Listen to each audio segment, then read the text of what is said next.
Shkolla e mesme e tekstilit në Tetov vitin e ardhshëm do të bëhet me objekt të ri. Faza e parë e punimeve të objektit tashmë ka përfunduar. Nëse nuk paraqitet ndonjë pengesë, sipas kryetarit të komunës Bilal Kasami, objekti do të përfundojë pas 5 apo 6 muajsh.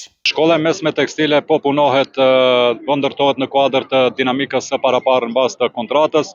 Urojmë, nëse nuk do të ketë ndonjë, do kisha thënë, situatë jashtëzakonshme, që deri në fund të vitit të jetë e gatshme. Drejtori i shkollës pret që vitin shkollor 2026-2027 ta fillojnë në objektin e ri, pasi për momentin mësimin janë duke e zhvilluar në shkollën fillore Besa në Reqicë të vogël. Që automatikisht këtë ditë më duket se është të përfundu faza e parë, tash do të fillojë faza e dytë. Unë besoj që për 4 muaj, eventualisht më shumë 5 muaj, do të përfundojë edhe faza e dytë dhe besoj nxënësit të vitit të ri shkollor 2026-2027 do të sistemohen shkollën e re, duke ditë që ne jemi me një shkollë fillore, pra Besa, edhe pse kushtet janë të mira, por besoj që shkolla do të jetë e gati, apo kompania që e ka marrë do të jetë e gati që këtë nxënësit përsëri të kthejmë të shkolla e konkretisht tashmë një shkollë të re.